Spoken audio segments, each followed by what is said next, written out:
Bismillahirrahmanirrahim. Allahumma shalli ala sayyidina Muhammadin wa ala alihi wa sahbihi wa barik wasallam.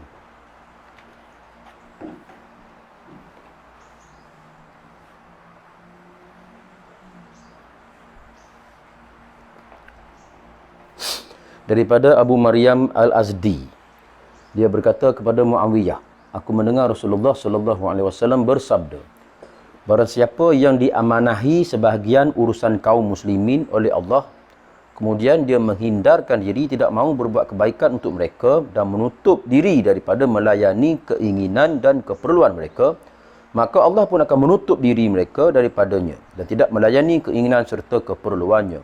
Setelah mendengarnya, Muawiyah menugaskan seorang untuk menguruskan keinginan manusia. Hadis riwayat Abu Daud dan At-Tirmizi. Hadis ini memberikan beberapa faedah, antaranya balasan suatu amal perbuatan itu disesuaikan dengan perbuatan yang dilakukan. Oleh itu para penguasa yang tidak mahu mengurusi keperluan rakyatnya, maka Allah tidak akan memberikan kurnia kepadanya dan tidak akan mengurus keinginannya. Hadis ini berkait dengan pemimpin. Hadis ini sebagai peringatan kepada para penguasa yang tidak mahu menguruskan kepentingan rakyatnya dan tidak mewujudkan keperluan mereka, bahkan menutup diri agar mereka tidak menemuinya. Masalah air, kotor, karak. Dia buat wadah, dia tak tahu. Walaupun dia telah diberi rungutan bertahun-tahun, dia buat tak tahu. Allah Ta'ala bagi warning. Tak, ada hadis ni. Masalah balok, pencubuhan balok menyebabkan air jadi keruh bertahun-tahun. Masalah bauxite. Masalah apa lagi? Pencemaran air daripada kilang haram. Berlaku.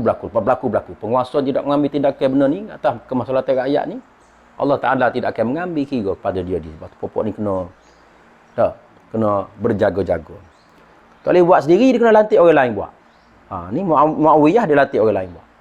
Tak ada nak buat sendiri, tak sempat, sibuk, lantik orang lain. Abdullah bin Umar radhiyallahu anhu berkata bahawa orang-orang Yahudi menemui Nabi sallallahu alaihi wasallam dengan membawa seorang lelaki dan seorang perempuan yang telah berzina. Lalu Nabi sallallahu alaihi wasallam bertanya pada mereka, apa yang kamu lakukan pada orang yang berzina? Mereka menjawab, kami mencoret-coret wajah keduanya dengan warna hitam dan memukulnya. Nabi sallallahu alaihi wasallam bersabda, adakah kamu tidak menemukan hukuman rejam dalam Taurat? Mereka menjawab, kami tidak menjumpainya sedikit pun. Lalu Abdullah bin Salam berkata kepada mereka, kamu telah berdusta. Bawalah Taurat kamu dan bacalah jika kamu orang-orang yang jujur. Mereka pun meletakkan kitab yang mereka pelajari. Di antara mereka ada yang menutupi ayat rejam dengan tangannya. Dia membaca apa yang ada di samping kanan kirinya dengan cepat tanpa membaca ayat rejam. Abdullah bin Salam pun segera menyingkirkan tangannya lalu berkata, apa ini? Tatkala mereka melihat hal itu, mereka menjawab, ini adalah ayat rejam. Rasulullah SAW pun menyuruh untuk mereka merejam keduanya di kubur bersebelah masjid. Abdullah berkata, aku melihat seorang lelaki melindungi dan menutupi sermeta daripada lemparan batu dengan cara membongkokkan badannya. Penyelewengan kitab. Ingat tak Iskandar? Benda tu comel dah tak? Tapi telah diselewengkan. Tidak diceritakan benda yang sebenar. Tidak sekadar Taurat, Al-Quran pun sama. Tak cerita benda betul. Tak? Al-Quran yang bagi tahu lagu lain, dia pusing kot lain. Balik orang jahil. Orang jahil pening kepala. Percaya pula-pula. Ini bahaya, fitnah akhir zaman. Jadi kita orang tidak berilmu ni, tak? Dalam keadaan yang kita tak pasti, lebih baik kita kata tak tahu. Daripada kita cepat nak menghukum. Baik kata-kata tak tahu. Adab orang berakhlak dan adab orang berilmu. Tak tahu ni sebenarnya orang berilmu. Bukan orang berilmu ni bukan tahu. Orang berilmu ni jawapan dia tidak tahu. Hijau lah. Bukannya orang berilmu ni dia tahu belaka. Dah. Orang berilmu ni adab dia, semakin berilmu dia semakin tak tahu. Bila orang tanya, saya tak pasti tu. Saya tak tahu tu. Contoh dia. Memang betul kubur, Nabi kata jangan buat bina'ah. Betul. Memang betul kubur, Nabi kata jangan buat bina'ah. Kubur. Memang betul, ada hadis benda ni tak? Tapi bila kita pergi ke Turki, kita pergi ke Uzbekistan, tak? Kita pergi ke negara-negara Islam, kita tengok kubur-kubur ulama-ulama besar. Besar ni. Lagi alim, lagi lebar, lagi tinggi. Batu nisan besar-besar. Macam mana tu ni? Macam mana? Benda ni kena bahaya. Mesti ada sebab. Sebab dakwah. Sebab kubur orang bukan Islam besar. Jadi untuk nak dakwah, dia kena buat besar. di tempat itu. Sesuai dengan keadaan di tempat itu pada waktu itu. Okey. Lepas tu kita jangan totok sangat. Jangan totok. Ekstrim totok. Balah benda-benda lagu ni. Solat 5 waktu tak tahu mana. Solat berjemaah tahu mana. Benda-benda wajib tak tahu mana. Duk balah hak kubur. Ya. Duk balah benda-benda khilafiyah dak. Benda hak kubur. Memang betul Nabi kata jangan buat binaan ni. Tapi kenapa ulama-ulama hebat-hebat ni? Ulama-ulama besar. Kita bila saya pergi ke Turki dak. Bila saya pergi ke Uzbekistan. Kita kubur-kubur lama. Kubur-kubur sahabat kita tengok. Besar-besar. Bila kita tanya. Oh, dia dakwah. Kalau ulama-ulama Islam kubur lekeh-lekeh, dia jadi hina pada pandangan masyarakat. Sebab kubur-kubur orang lain musuh-musuh Islam besar-besar, hebat-hebat, mewah-mewah apa. Jadi nak berdakwah dia buat lagu. Di zaman itu, pada waktu itu, di tempat itu. Jadi tak.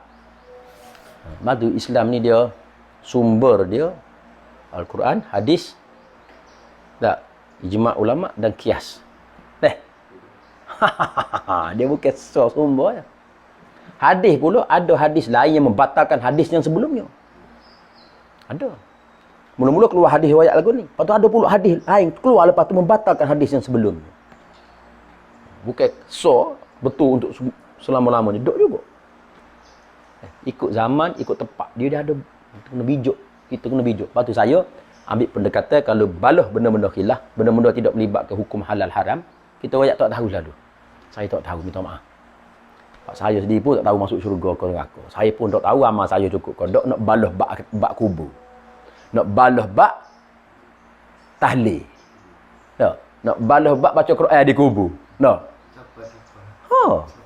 Capa Rasulullah balah gagak habis. Pecah dua aliran. Ni aliran India, ni aliran habis balah. Kalau saya ambil pendekatan selalu capa ni selipar Rasulullah ni, ambil pendirian saya nak berselawat sebanyak-banyak. Saya tak tahu benda ni.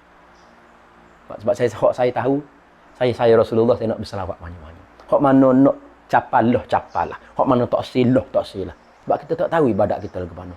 Saya malu kalau orang bukan Islam balah bak capa. Balah bak selipar, malu. Di saat akhlak orang Islam buruk, dah ekonomi merudum, ramai tak boleh kerja, ramai anak pampers tak boleh beli, susu tak boleh beli, dia balah bak capa. Malu kok ram. Tak? Betul? Ni maslahat sebenar umat. Ini. Jadi kita jangan termasuk dalam golongan yang berbalah-balah benda-benda tak ada pedah guna. Dengar orang balah. Gundur selalu. Selesai masalah. Tak? Okey? Bismillahirrahmanirrahim. Subhanallah wa bihamdihi. Subhanallah.